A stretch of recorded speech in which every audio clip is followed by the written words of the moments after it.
Abah mungkin sebagai laporan pembukaan karena Abah sekarang link dengan beberapa negara ya, karena Abah ada nyambung ke Yordan ya, ke Maroko ya, ke Tunisia, dan demikian pula adalah ke Brunei ya sahabat ya. Banyak fakta-fakta yang luar biasa yang berkaitan dengan duriat baginda Nabi yang luar biasa. Sangat sayang sekali ya jika video yang satu ini kita lewatkan. Kita simak bersama-sama di mana Abah Setu menyampaikan ya seputar sahabatnya yang dari Brunei ya, dari Brunei. Yang dari Brunei ini ya, ahli di dalam penyusunan nasab. Dan yang tidak kalah menarik, beliau dengan tegas ya, Abah Setu sampaikan di dalam video yang satu ini. Ya, beliau sampaikan kenapa Ubaidillah ini ya tidak ketemu datanya. Kenapa? Beliau tegaskan bahwa memang tokoh itu tidak ada. Nah, dan yang lebih menarik lagi teman-teman ya, beliau nanti akan paparkan ya, mungkin hal ini masih belum kita dengarkan ya dari narasi beliau di dalam video-video yang lain. Oke, biar tidak panjang lebar, biar tidak terlalu bertele-tele seperti biasa, sebelum kita mulai videonya, kita intro terlebih dahulu. Silakan.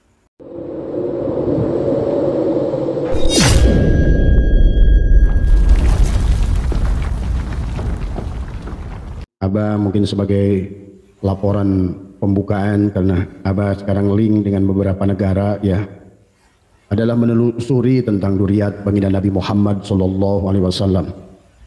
Adalah melihat dari berbagai informasi yang ada dari abad kedua, abad ketiga, abad keempat, 5, 6, 7 ya, bahkan sampai hari ini ya.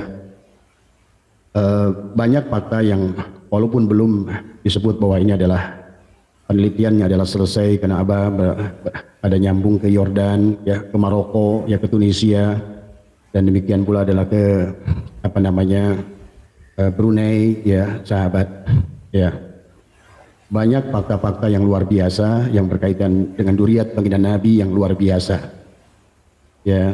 Maka untuk sementara apa yang sudah Abah catatkan dari komunikasi insya Allah nanti akan dibukukan ya. Tapi sekarang kalau untuk dibukukan adalah membutuhkan pengujian, adalah pengujian yang mungkin insya Allah nanti barangkali Abah akan libatkan adalah perguruan tinggi tertentu ya, yang memiliki hubungan dengan kasus bagaimana penelusuran nasab seseorang ya sahabat. Cuma Abah dalam waktu sebulan ini sebetulnya sudah mulai komunikasi dengan Brunei ya, yang mana kita telah melihat bahwa di antara adalah salah seorang daripada duriat baginda Nabi Muhammad SAW ya. Cuma sayangnya mereka memang tidak pernah mengaku ya. Nah inilah barangkali adalah sebelum dibukukan, Abah juga sedang mencoba adalah untuk masuk kepada istana daripada Brunei ya. Cuma kan ini tidak mudah ya sahabat.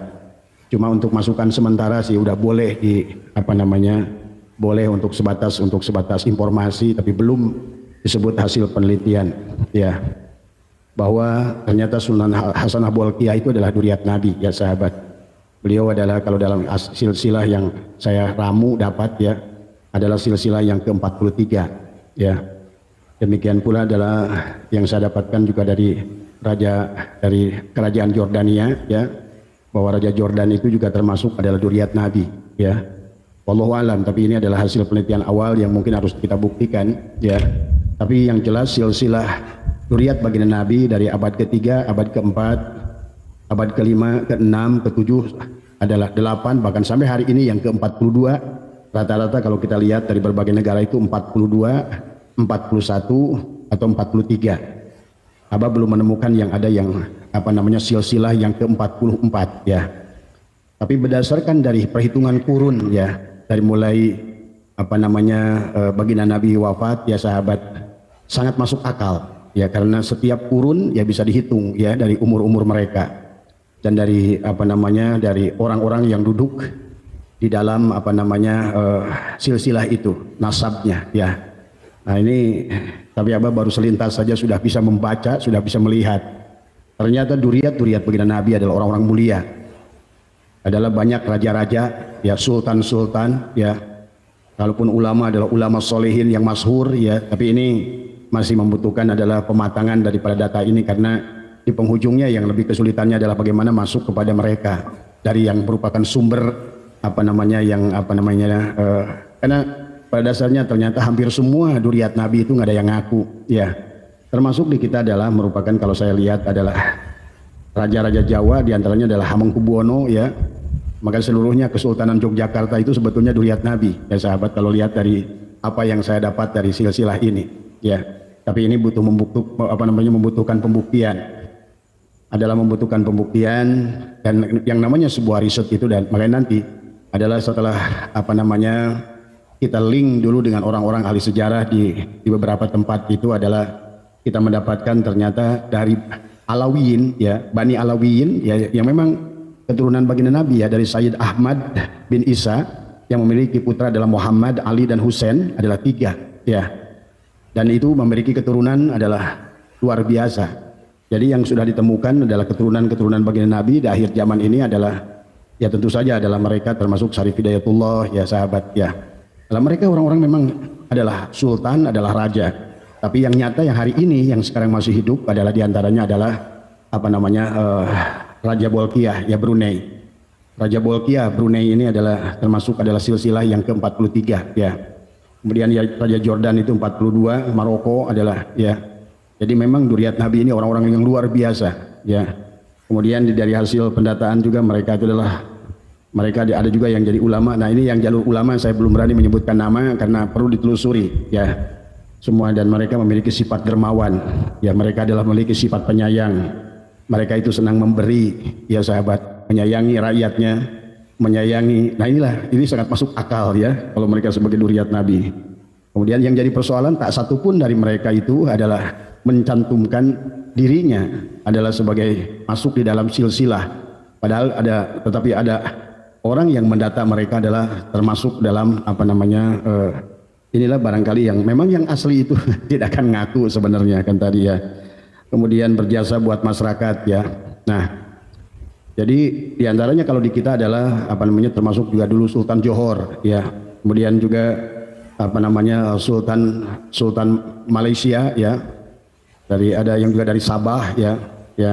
Tapi ini butuh pembuktian dan penelitian yang lebih jauh. Tapi minimal yang sudah pasti sudah kelihatan adalah Raja Jordan, Raja Bolkiah, Raja Maroko adalah keluarga Hamengkubuwono, ya, dan Pakubuwono. Mereka itu adalah sebetulnya adalah duriat Rasulullah, gitu kan. Masuk akal karena pada saat Sayyid dan Syarif yang eksodus dari Hijaz saat itu karena dikejar-kejar oleh Wahabi, ya, bekerja sama dengan Inggris, saat itu mereka larinya ke Jogja. Makanya di Jogja sekarang ada kampung Sayyidan, sahabat, ya.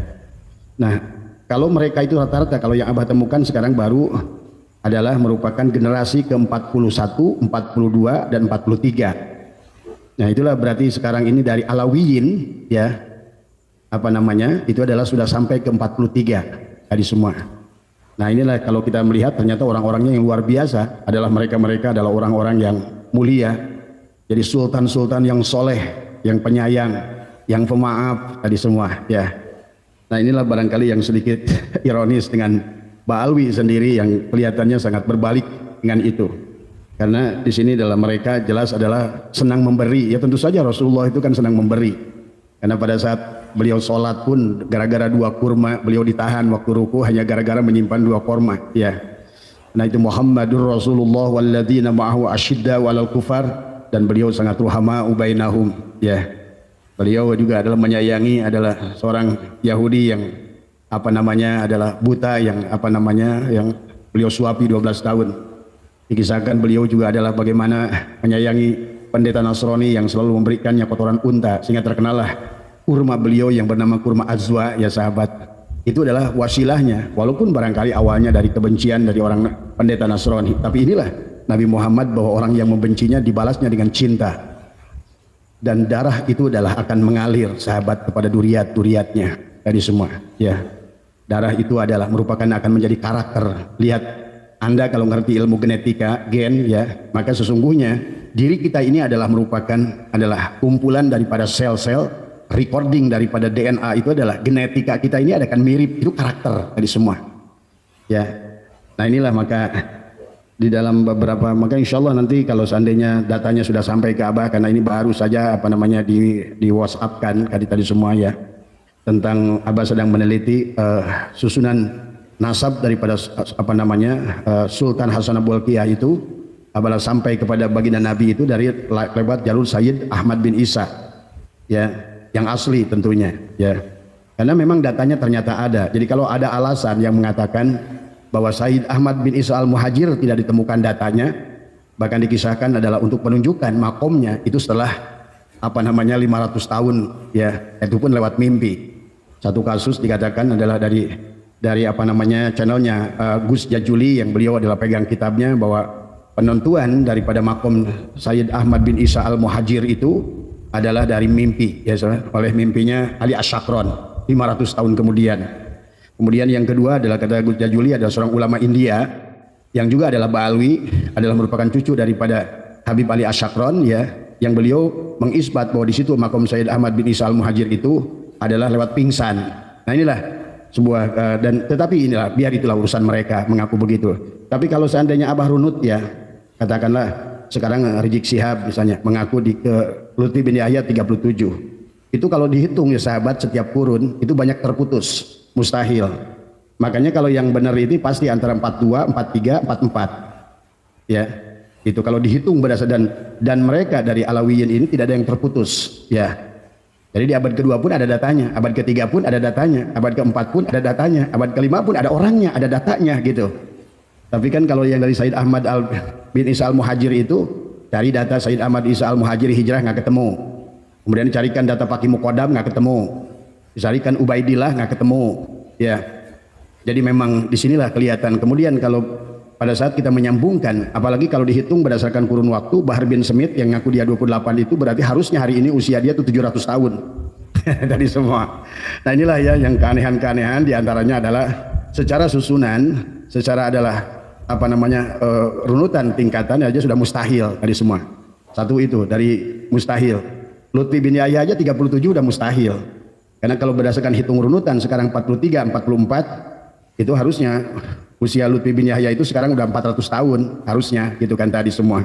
Nah inilah sahabat yang ya kita ya nggak apa-apa, kita nanti insya Allah barangkali kalau seandainya datanya sudah lengkap ya, kemudian Abah mendapatkan, nah di penghujungnya Abah akan datang apa namanya berkeliling kepada mohon izin kepada yang bersangkutan, adalah karena untuk mendeklarasikan menyampaikan silsilah seseorang itu kita harus minta izin kepada orangnya.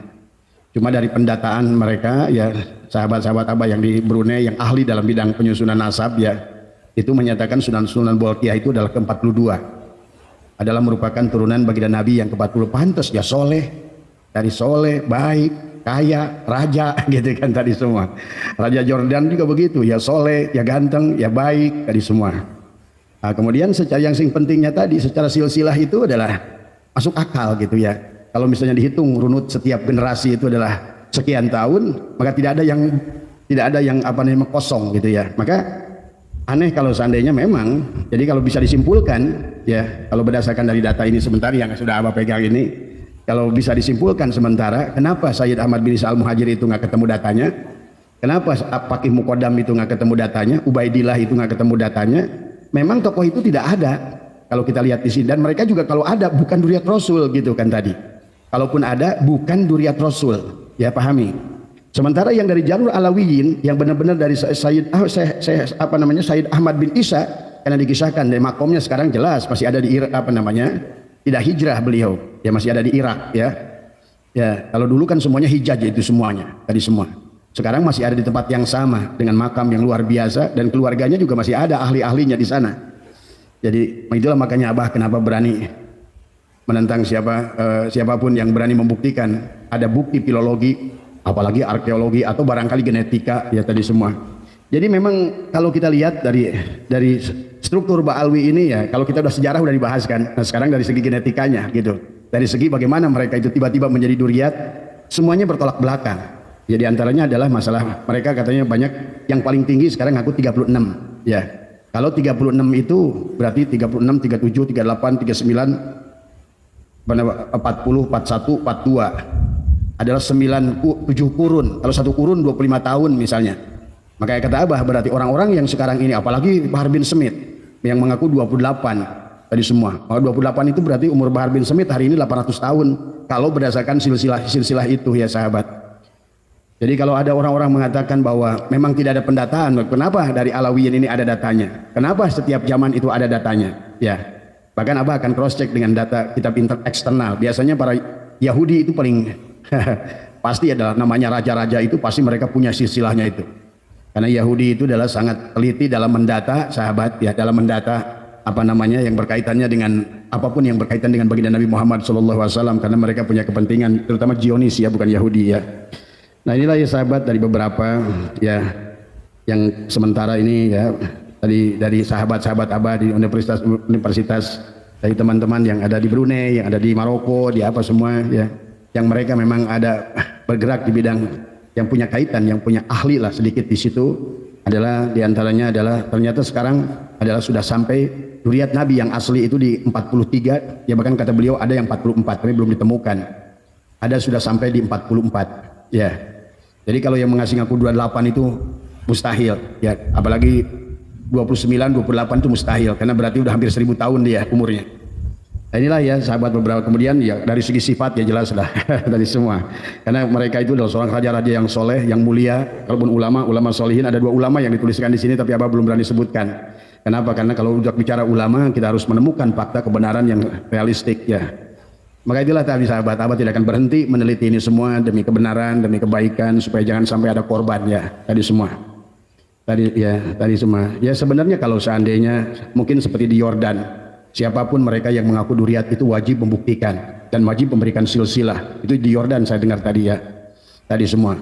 Siapapun. Maka kenapa Habib Umar Al-Hafiz itu katanya pernah ke Yordan, dites DNA di Yordan, hasilnya adalah haplogrupnya G. Nah itulah makanya Yordan akhirnya nolak gitu kan tadi.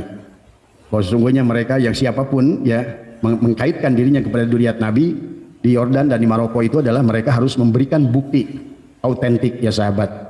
Tadi semua, makanya kemarin waktu Abah coba datang juga ke Dubai, Abah berusaha coba menemui adalah majelis ulamanya Dubai saat itu juga tentang ada bertanya kepada mereka tentang kedudukan Ahlul Bait di situ. Ternyata juga tidak ada catatan di sana ya sahabat. Maka inilah ya hal-hal yang barangkali adalah supaya membantu masyarakat memahami. Jadi kalau hari ini adalah Ba'alwi ini kebanyakan yang saya lihat adalah yang ngakunya 28, 36, 37 adalah Lutfi bin Yahya. Itu sudah mustahil kalau berdasarkan runutan waktu ya. Karena dari runutan Alawiyin ini ya semuanya ada setiap zaman generasi.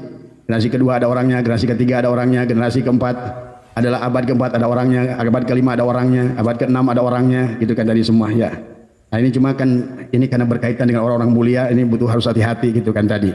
Maka mereka pun sebetulnya yang berikan data ini juga di penghujungnya kata beliau, kita sebelum mendeklarasikan bahwa mencantumkan mereka nama mereka di buku itu harus mendapatkan approval ya, bahwa keluarga kerajaan sudah setuju ya. Karena pada dasarnya duriat Nabi yang asli itu nggak ada yang ngaku sahabat tadi, maka mereka itu nggak mau sebetulnya. Ya sama saja di kita, barangkali apa namanya keluarga Hamengkubuwono itu tidak mengerti hari ini bahwa mereka itu adalah sesungguhnya adalah, maka pantas adalah bagaimana Hamengkubuwono ke-10, 9, ke-8, ke-7, Hamengkubuwono kedua adalah orang-orang yang pertama menampung Syed dan Syarif yang ada di apa namanya tanah dari Hijaz ya. Betapa luar biasanya perjuangannya. Begitu Indonesia mau merdeka, kalau seandainya mereka mau ngotot sahabat, Jogja itu tetap berbentuk kerajaan bisa, tapi dengan legowo. Inilah cirinya duriat Rasul yang senantiasa lebih melihat kepentingan. Lihat dalam kisah film Janur Kuning bagaimana peran Hamengkubuwono ya yang luar biasa ke-9. Apalagi Hamengkubuwono ke-6, ke-5, ke-2, itulah yang bahkan memimpin perang melawan Belanda sahabat bersama dengan cucunya Pangeran Diponegoro dari saat itu. Tapi kemudian terjadilah perang Diponegoro 1825, 1830, Belanda sebetulnya terteter kalah jauh di situ. Kalah ya sahabat tadi semua. Maka disitulah dia kesulitan. Setelah perang itu kemudian para Sayyid dan Syarif yang eksodus dari Hijaz ini yang tadinya bergabung dengan Hamengkubuwono kedua dan juga termasuk Pangeran Diponegoro, kemudian karena dijebak ya, maaf ini juga saya sebutkan oleh seorang Ba'alwi juga ya, adalah seorang Habib di situ adalah yang ingin mengadakan pertemuan antara siapa Hamengkubuwono dengan Belanda, tahu-taunya ditangkap ya sahabat. Itulah awal Hamengkubuwono apa namanya Pangeran Diponegoro ditangkap tahun 18 apa 86 tadi semua. Sejak itulah Sayyid dan Syarif itu yang tadinya adalah berada di Yogyakarta di bawah lindungan berada Kesultanan Yogyakarta, mereka menyebar ke Nusantara, ke Jawa Barat, ada yang ke beberapa daerah. Nah inilah yang awal sebetulnya Belanda mendatangkan Ba'alwi, karena pada dasarnya saat itu Belanda kebingungan, sementara dia ingin bercokol di sini, sementara begitu perang di Ponorogo itu mereka habis-habisan ya, dan tidak ada lagi masyarakat yang percaya. Nah bersamaan dengan itu Sayyid dan Syarif setelah selesai perang itu melihat Pangeran Diponegoro ditangkap, mereka menyebar ke masyarakat. Maka sekarang beredarlah di Jawa ini ada yang bergelar Raden, Raden Roro, ada Tubagus dan lain sebagainya. Itu sebetulnya kalau kita runut sebetulnya adalah Sayyid dan Syarif yang mereka tadi sudah bersembunyi di masyarakat dan mereka sengaja menikah dengan masyarakat melebur untuk menghindari kejaran daripada Belanda saat itu. Nah inilah awal kesulitan Belanda untuk mengontrol Indonesia. Maka disitulah mulailah dari buku Hub de Jong diceritakan bagaimana Senokorgronya mendatangkan adalah pertama 700 orang yang dari Yaman, dari Hadramaut, sahabat itu. Jadi yang disebut Sayyid itu di situ adalah 600 orang saja. Tetapi bersama dengan itu ada 20.000 yang dibawa adalah mereka masyarakat masakin yang sebetulnya nggak ada hubungannya. Yang nanti di sini inilah maka kita harus pelajari semua ya. Tetapi yang 700 orang yang mengaku adalah sebagai Sayyid itu juga adalah mengaku sebagai keturunan Sayyid Ahmad bin Isa Al-Muhajir. Tapi kalau kita melihat Sayyid Ahmad Al-Muhajirnya tidak ada faktanya ya, berarti mereka pun yang mengaku Sayyid dari Yaman saat itu pun palsu sebenarnya 700 orang itu. Tapi begitu sampai di Nusantara ini kan mereka bernegosiasi sama Belanda. Lihat dari beberapa buku sejarah bagaimana mereka maksa Belanda untuk menempatkan mereka sebagai adalah golongan kelas 1. Menjadikan mereka adalah Habib atau Sayyid sebagai duriat Nabi. Nah inilah yang akhirnya pada saat di awal kemerdekaan, nah disinilah kemudian Senokorgronya pun menulis di dalam buku yang ditulis oleh Panderplas betapa pusingnya Senokorgronya berhadapan dengan orang-orang Yaman ini. Udah dikasih kesempatan padahal mereka adalah eksodus dari Yaman dalam keadaan miskin, negaranya begitu miskin, kata Hub de Jong, kata Panderplas ya, mereka adalah orang-orang yang karena tadi tujuan Belanda adalah sama, karena tidak ada lagi ulama-ulama Nusantara sejak perang di Ponorogo itu yang mau bergabung dengan Belanda, sementara Belanda masih punya kepentingan kepada Sayyid dan Syarif yang asli yang sudah bersembunyi.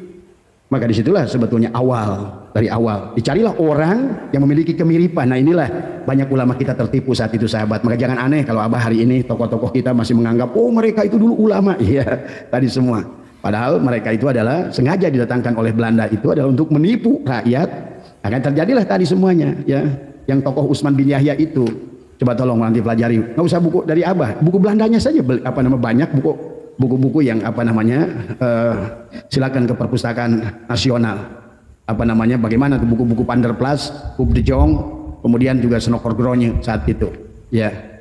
Maka disitulah sebetulnya bagaimana sampai Senokorgronya itu harus mendatangkan Ahmad Sukarti dari Sudan tadi semua, karena tadi sudah perseteruan tadi antara Al-Irsyad dengan Robitoh Alawiyah calon-calonnya gitu. Sementara Al-Irsyad Ahmad Sukarti memang murni, beliau adalah merupakan ahli sunnah wal jamaah dengan paham fikihnya adalah mazhabnya Syafi'iyah. Maka beliau tidak setuju itu dengan kafaah itu. Terjadilah perdebatan antara Utsman bin Yahya dengan Ahmad Sukarti itu. Dan itulah akhirnya Ahmad Sukarti membuat Al-Irsyad, kemudian dari grupnya dari Utsman bin Yahya membentuk Robitoh Alawiyah. Nah ini pahami oleh kalian. Nah yang membentuk Robitoh Alawiyah itu Belanda. Maka kalau kalian tanya untuk orang Robitoh Alawiyah, pasti yang penerbitan pertamanya itu yang tangannya orang Belanda itu. Itu adalah ormas Belanda. Tadi makanya dibikin 1928 untuk menyanyi apa? Pertama Muhammadiyah udah berdiri lebih awal. Kemudian NU 1926. Nah, maka disinilah kelihatan Lutfi bin Yahya membelokkan sejarah NU, mengatakan bahwa Utsman kakek buyut dia bin Yahya itu adalah Hasim bin Yahya itu adalah sebagai pendiri dari NU. Bagaimana mungkin disebutkan sebagai pendiri dari NU? Kan sekarang udah ketahuan palsu, pembelokan sejarah. Ternyata juga yang Hasim bin Yahya itu adalah kalau mereka memang betul saat itu ingin menyatu dengan Nusantara, ngapain 1928 mendirikan Robitoh Alawiyah? Udah aja gabung dengan NU 1926 kalau ingin kita berhadapan dengan Muhammadiyah yang katanya dicurigai adalah merupakan utusan dari tanah Arab Saudi, adalah sebagai calon Wahabi di Nusantara gitu kan tadi. Tapi kan enggak. Begitu NU berdiri 1926 sahabat, Belanda karena tadi didesak oleh mereka para Habib itu tadi untuk mendirikan di Belanda lah yang membentuk Robitoh Alawiyah. Terus dari mana akhirnya Robitoh Alawiyah menjadi Ashraf Naqobah? Maka kemarin dari hasil muktamar seminar Naat ya yang pertama sahabat, bahwa seluruh ashraf internasional adalah penolak Ba'alwi. Jadi semua mereka bukan dzurriyyat Nabi. Nah ini ya yang harus kita pahami, dan buat ulama-ulama sepuh di kita ini jangan tertukar ya, bahwa ada ulama-ulama dari Sayyid dan Syarif yang memang saat itu sembunyi, tapi lihat mereka yang dibawa oleh siapa, beratus-ratus kapal dari Yaman itu adalah mereka yang kebetulan di Yaman itu sedang perang saudara ya, kemudian mereka seolah-olah saat itu, silahkan cek sajalah datanya semua, saat itu di Yaman sangat-sangat minim, akhirnya mereka adalah mencari, bahasanya TKW lah gitu. Jadi yang sekarang Habib-Habib itu TKW dulu ke sini, TKI dibawa oleh siapa? Senokorgronyo datang ke Indonesia dari semua. Tapi walaupun begitu Senokorgronyo sendiri pusing. Lihat dalam buku Hob Dijong, mereka itu rentenir, mereka itu nakal, mereka itu ini, mereka itu kasar, mereka itu itu tadi ya. Maka inilah sahabat ya, ini bukan untuk kita untuk menjelekkan satu klan, tetapi padahal inilah realitas yang ada dalam sejarah. Nah hari ini Abah, karena dalam sebulan ini Abah terus masih penasaran, sampai Abah siap mengongkosi beberapa orang misalnya ke beberapa negara. Tadi semua adalah untuk mendapatkan data-data yang benar tadi semua ya. Karena tidak boleh ini dibiarkan. Ini menyangkut junjungan alam baginda Nabi Muhammad SAW, orang yang mulia. Tapi juga sekarang dengan kasus makam memang agak aneh juga. Kenapa makamnya sudah ganti Habib-Habib semua, begitu dibongkar mereka pada diam. Kalau mereka benar-benar adalah dzurriyyat mereka, harusnya pada saat makamnya dibongkar ngamuk mereka. Kenyataannya enggak, mereka enggak ngamuk. Mereka biarkan saja. Nah, itu kan kelihatan bahwa sesungguhnya itu bukan makam-makam dzurriyyat mereka. Nah ini sahabat ya, jadi kejanggalan-kejanggalan yang Abah lihat diantaranya adalah, satu adalah masalah silsilah yang sekarang mereka ngaku ya, Lutfi 37, Rijik 36, Bahar 29. Maka kalau berdasarkan Sayyid Ahmad bin Isa yang asli, yang memiliki putra 3 adalah Muhammad, Ali dan Husain, ya tadi yang sekarang yang disebut Alawiyin. Jadi mereka itu bukan Alawiyin, mereka Ba'alwi. Bedakan antara Alawiyin dan Ba'alwi. Kalau Anda baca kitab Ihya, nah Imam Ghazali menuliskan khawatir dengan Bani Alawiyin itu asli.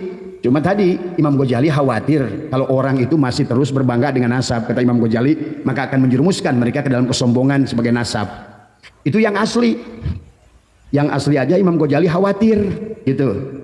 Nah yang dikhawatirkan nanti adalah mereka terjerumus ke dalam kesombongan gitu kan tadi semua. Nah sementara Ba'alwi ini kan berasal dari seolah-olah terjadi adalah padahal Abah pernah menjelaskan tentang pada saat Sayyid Ahmad bin Isa yang asli berpindah dari Basra dari Irak itu, dari Baghdad ya, bersama Banu Ahdal dan Banu Kudaimah itu adalah mereka betul-betul saksi hidup bahwa saya yang menguruskan jenazahnya, bahwa saya yang memakamkannya, bahwa saya yang menyolatkannya. Sebelum mereka pun setelah memakamkan Sayyid Ahmad bin Isa di makamnya yang sekarang itu yang masyhur itu terkenal, barulah, karena dulu Hijaz itu adalah semuanya Hijaz dari semuanya, barulah mereka itu karena berseberangan dengan Yaman saat itu sahabat, maka dia pergi ke sana, barulah mereka mengerti Banu Ahdal, Bani Kudaimah itu, walaupun nanti di belakangan Banu Ahdal, Bani Kudaimah pun mengaku dzurriyyat Nabi gitu kan tadi semua, karena tadi kepentingannya ekonomi. Jadi kalau kita lihat dari runut, dari mulai Bani Fatumiyah kemudian beberapa generasi orang-orang yang mengaku dzurriyyat Nabi itu tujuannya pulus ya. Semuanya hanya untuk karena cara mudah. Seperti Banu Fatimiyah, kenapa mereka begitu mudah mendapatkan perhatian adalah di rakyat Mesir saat itu. Baru disadari oleh Salahuddin Al-Ayyubi, sampai beliau harus minta izin kepada Tuan Abdul Qadir. Maka disitulah awal perang salib sahabat. Termasuk Imam Ghazali tahun 500 sekian ikut perang salib ya saat itu. Dan inilah pahami oleh kita sejarah-sejarah dunia yang semacam ini. Nah, ya. Adapun hari ini dari hasil informasi dari teman-teman Abah yang berkaitan dengan, ternyata kalau baru kita temukan beberapa saja nih dzurriyyat Nabi, orang-orang hebat, orang-orang soleh, orang-orang hebat, orang-orang kaya, orang-orang dermawan, orang-orang yang berakhlak, orang-orang yang beradab gitu kan tadi semua. Nah inilah yang saya agak curiga sekarang ini, kenapa mereka ini kalau yang mengaku ini justru akhlaknya buruk gitu kan, banyak yang buruknya, nggak bisa disebut oknum itu 1 atau 2. Kalau kebanyakan sama gitu kan tadi semua. Mana disebut oknum kalau hampir rata-rata sama. Ternyata yang paling lembut saja saya pernah lihat Lutfi bin Yahya marah gitu kan. Wah gitu kan. Ini kelihatan aslinya. Maka ada lagi yang salah, ada lagi yang dulu saya sebetulnya hormat sama dia, karena tapi saya nggak mau sebutkan karena saya baik dengan dia tadi semua ya. Tapi begitu dia sekarang urusan nasab, ngamuknya luar biasa. Oh, kalau tahuan lu palsunya lo gitu kan tadi semua. Jadi ya sahabat, intinya sederhana lah. Kalau kecap itu selalu mengaku nomor satu, pasti bukan nomor satu dia. Dan selalu kalau iklan itu merasa yang paling benar, itulah paling salah tadi semua ya. Nah, inilah yang harus dipahami oleh kita semua ya. Mudah-mudahan dari nanti insya Allah nanti kita akan lengkapi datanya terus. Tapi yang mungkin agak sedikit berat adalah minta izin kepada Sultan Hasan Al-Bolkiah dan itu harus minta izin negara. Adalah untuk interview beliau langsung. Barangkali beliau di kerajaannya masih pegang silsilah keluarganya. Abah yakin pasti pegang. Dan barangkali yang mungkin terdekat saya akan coba menghubungi Aga Sultan Jogja ya. Karena setelah dapat saya data malah dapat dari negara orang. Bahkan Sultan Hamengkubuwono sendiri nggak pernah ngaku sebagai duriat Nabi. Termasuk juga Pak Kubuwono ya Solo tuh. Itu duriat Nabi juga Pak. Jadi duriat Nabi itu orang hebat, orang-orang soleh, sultan, raja, tadi semua. jadi sangat 100 sejuta derajat Celcius gitu kan dengan yang kita saksikan hari ini gitu kan tadi semua. Mereka senang memberi, ini senang mendawir. Mereka senang memaafkan, ini kasar. Mereka lembut, ini ngamuk gitu kan tadi semua. Ini udah kelihatan tadi semua. Perseberangan semuanya ya. Tapi walaupun begitu kita tidak boleh menuduh dulu ya. Biarkan nih data nih sampai di mana nih. Karena nanti di penghujungnya insya Allah ini kita pun kalau perlu ke Maroko dan ke Yordan di semua ya. Nah inilah harus benar-benar didapatkan data yang luar biasa. Saya rasa mereka walaupun tidak mau diketahui identitasnya, tapi demi kebaikan, karena ada orang-orang yang mengaku duriat nabinya, harusnya mereka itu adalah memberikan jalan ya sahabat. Nah ini Abah sudah ada beberapa halaman ya. Ada report yang Abah baru print ya tadi semua dari beberapa yang paling jelas, yang paling udah lengkap datanya ini dari terahnya Sunan Hasan Bolkiah. Tadi semoga Allah memuliakan Raja Bolkiah karena beliau adalah duriat Rasul. Berbahagialah orang Brunei tadi semua ya, karena duriat Rasulnya asli gitu, dan duriat Rasulnya benar-benar jadi sultan, jadi raja dan mulia gitu, sangat baik, penyayang dan lain sebagainya. Udah banyak duitnya, penyayang, baik, pemberi, raja lagi tadi semua ya. Lagi ya udah bedegong, udah kasar tadi semua ya, ilmunya nggak ada, coba malu.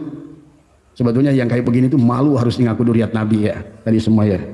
Barangkali itu saja ya. Mudah-mudahan sekali lagi yang dapat Abah dapatkan nama-namanya nanti insya Allah akan Abah masukkan ya. Dari abad ke-3, ke-4, ke-5, ke-6 duriat Nabi itu ada namanya Pak semuanya. Tapi kalau kita lihat dari Balwi ini kan hilang, baru nongol di abad ke-9. Abad ke-9 pun adalah kalau kita runut tadi semua adalah tidak tidak ada datanya ya. Tidak ada datanya barangkali karena memang mereka bukan duriat Nabi dari awal. Kalaupun ada itu namanya Pakih Mukodam atau siapapun tadi semua. Dan ya kalaupun kita lihat dari kisah-kisahnya yang khurafat itu juga ada mustahil duriat Nabi. Nabi yang begitu sederhana, kadang-kadang makan pun diganjal dengan batu ya. Begitu perang dilempar berdarah gitu kan, tadi masa cucunya Pakih Mukodam bisa mi'raj 70 kali sehari tadi semua. Itu aja sebetulnya udah bagi orang-orang yang berakal ya tadi semua, yang mau menyadari tentang semua itu ya. Terus apalagi sini ya yang beliau tuliskan ya. Mungkin itu aja dulu ya sahabat barangkali. Ini adalah yang pertama Abah laporkan ya. Nanti insya Allah begitu datanya semakin baik karena saya telusuri dari berbagai penjuru bumi ini semua ya. Karena kita ingin mendapatkan duriat Nabi yang sebenarnya. Ya cuma susahnya mencari mereka itu tadi. Karena orang-orang yang duriat itu tidak akan ngaku masalahnya itu. Ya, mereka hanya berbuat, menyayangi, memberi tadi semua ya. Tadi semua. Tadi ya. Itu saja barangkali, mudah-mudahan sekali lagi urusan diskursus nasab ini semakin jelas ya. Barangkali Abah akan nanti saat ketemu dengan Kiai Madudin kalau seandainya udah datanya sudah lengkap semua dan kemudian datanya diverifikasi dengan benar semua, kemudian akan saya buat buku silsilah semua duriat Nabi yang ada ditemukan. Dan rata-rata kalau hari ini mereka adalah 41, 42, 43, tapi kata beliau ada yang 44. Sekarang udah 44 ya. Itu saja, mudah-mudahan sekali lagi adalah semoga persoalannya senantiasa dibantu oleh Allah, persoalannya semakin jelas dan semoga semuanya juga yang terbaik lah buat semuanya tadi semua. Karena saya rasa ini juga kepentingan. Karena tadi barangkali buat sahabat-sahabat saya dari Ba'alwi pun mereka juga nggak tahu ini perbuatan kakek-kakek buyutnya semua. Maka saya tidak menginginkan kalau seandainya kayak Rohingya kan tidak boleh ya. Mereka sudah lahir di sini, mereka sudah ada di sini. Barangkali mereka bangga sebagai duriat Nabi karena di framing dari sebelum-sebelumnya Dan mereka pun akhirnya menjadi malas bekerja, malas usaha, malas apa semua, dan mereka hanya sebatas bahkan malas mencari ilmu. Karena itulah kesalahan dari Ba'alwi diantaranya juga adalah kelihatan mereka hanya membesarkan nasab tapi tidak membesarkan ilmu. Akibatnya pada saat zaman yang semacam ini maka segala kebodohannya nampaklah semuanya tadi semua ya. Jadi itu saja barangkali ya sahabat. Jadi kita harus memahami keadaannya. Karena sahabat-sahabat kita mau Pak Habib Rizik atau siapapun yang ada di zaman ini adalah pasti mereka kan hanya orang-orang baru. Mereka pun adalah tidak mengerti silsilahnya itu benar dan enggak. Saya yakin itu. Dan maka itulah maka kita harus maklum untuk itu. Dan makanya tadi kata saya, yang terbaik adalah bagaimana ada pemerintah menyatukan ini semua. Udah, Ba'alwi stop mengaku sebagai duriat Nabi, kemudian hiduplah berdampingan sebagai umat Nusantara dan kita saling memaafkan. Kemudian juga mungkin barangkali Ba'alwi pun akan merubah prinsipnya. Yang selama ini cukup menjual nasab, nanti adalah marilah sama-sama berlomba berdakwah dengan ilmu tadi semua. Doronglah anak-anaknya dalam belajar ilmu tadi semua. Tapi kalau kalian terus melawan, Abah yakin satu saat nanti akan chaos tadi semua. Ya. Nah inilah yang tidak boleh terjadi buat negeri tercintaku ini semua. Karena walaupun bagaimana, siapapun seorang, jangankan kepada Ba'alwi, orang apa namanya, orang tuanya adalah PKI. Nah dan ternyata kebetulan PKI-nya juga Ba'alwi juga gitu kan tadi semua. Kita harus maafkan tadi semua ya. Itu saja barangkali sehat semua. Marilah kita untuk menyatukan tadi semua, bukan untuk memecahkan, apalagi untuk perang, untuk saling merusak, karena yang rusak negara kita sendiri. Akhirnya kita yang menjadikan tidak bahagia, akhirnya kitalah yang tidak damai di negara kita sendiri ya. Barangkali ini saja sahabat dari Abah ya. Nanti insya Allah kalau seandainya datanya semakin komplit, paling nanti adalah akan ditulis ya. Setelah itu kemudian akan dibentuk dalam sebuah tesis. Kemudian kita akan meminta bahwa dari setiap yang sudah ditemukan duriat yang asli, yang memiliki silsilah yang begitu jelas ya. Dan tadi pun buat Wali Songo juga yang merasa sebagai duriat juga, selama belum ada kayak begini jangan pernah ngaku-ngaku dah gitu kan tadi semua. Tadi semua. Jangan-jangan sama juga kayak Ba'alwi juga nanti. Hanya ngaku-ngaku tadi semua, begitu tes DNA O gitu kan tadi. Nah ini ya tadi semua ya, karena saya ada data nih ternyata sudah Bokia itu J gitu kan tadi semua ya. Itu saja barangkali sehat semua panjenengan ya, berkah semua tadi semua ya. Terima kasih. Assalamualaikum warahmatullahi wabarakatuh. Jadi kurang lebih seperti itu teman-teman dari apa yang telah beliau sampaikan di dalam video tersebut, dan semoga teman-teman dapat memahaminya, mencernanya dengan baik ya. Sangat disayangkan sekali ya jika Anda melewati video tadi, karena pemaparan beliau di dalam video tadi ya, cukup luar biasa meluas ya, cukup luar biasa ya, membuka cara berpikir kita. Artinya nasab itu ya, pencatatan itu ya harus masuk akal. Poin yang saya cerna sih seperti itu, harus masuk akal. Bagaimana ceritanya ya, jika data Ubaidillah ini, sosok Ubaidillah ini adanya di abad ke-9-10, padahal zamannya ya masa hidup lah maksudnya. Ubaidillah ini ada di 4 atau abad ke-5. Bagaimana ceritanya kan gitu ya. Jadi kritis itu memang perlu ya. Jangan sampai kita terhenti dengan adanya narasi ya, sampai apa takut kualat ya, takut ya segala macam, tahu wah nanti kalau kita kritis takut tidak berkah dan lain sebagainya. Jangan, kita harus membuka ya, artinya pikiran kita dengan baik ya. Jadi seperti apa ceritanya kok abad ke-9 dapat menjangkau informasi di abad ke-4 ya. Jadi kan di abad ke-45 mestinya ya ada begitu ulama yang mencatat. Masa iya tidak ada ulama yang mencatat? Jadi bahkan beliau ya di dalam video yang baru saja kita dengarkan bersama, kenapa data Ubaidillah itu tidak ditemukan ya. Ini saya catat ya. Kenapa? Kenapa Ubaidillah tidak ketemu datanya? Kurang lebih seperti itu. Memang tokoh itu tidak ada. Dia ungkapkan seperti itu. Dan narasi setelahnya saya rasa teman-teman sudah mendengarkan ya. Poinnya adalah itu harus masuk akal.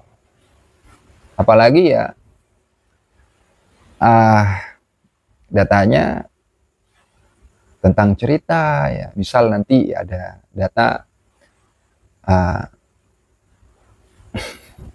datanya lewat mimpi, cerita mimpi atau yang lain ya. Bisa nanti ada yang seperti itu datanya. Masa iya kita akan menerima begitu saja? tanpa mengkritisi, tanpa mempertanyakannya. Artinya kita harus tegas menanyakan, ada tidak ulama di abad itu, di masa Ubaidillah itu, yang mencatat Ubaidillah sebagai keturunan Ahmad? Ada tidak? Itulah ya, sebenarnya begitu. Dan mohon di cross check ya, takut saya salah pemahaman atau salah salah paham terkait apa yang telah beliau kemukakan ini.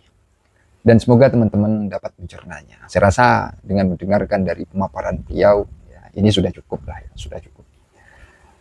Dan mungkin hanya itu ya, semoga beliau Abah Setu sehat selalu, panjang umur, dan selalu ya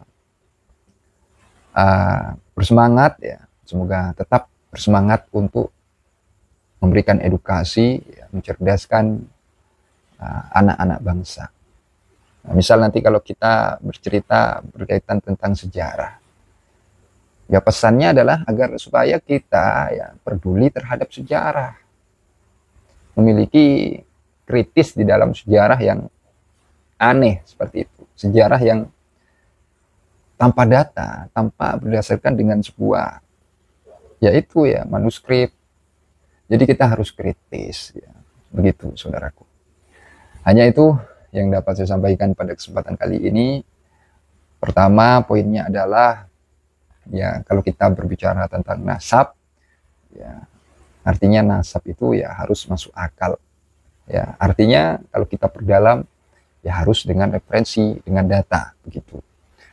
Yang kedua yang ingin saya sampaikan ya, untuk mengakhiri video ini, kita semua mesti peduli atas sejarah ya, ulama-ulama kita, pahlawan-pahlawan kita ya, sejarah bangsa-bangsa kita ini. Hanya itu yang dapat saya sampaikan, yang dapat saya kemukakan pada kesempatan kali ini. Kurang lebihnya apabila ada kekeliruan, kesalahpahaman, saya Al-Fakir atau Official mohon maaf sebesar-besarnya. Akhirul qaul, ihdinas siratal mustaqim. Wassalamualaikum warahmatullahi wabarakatuh. Terima kasih. Ya.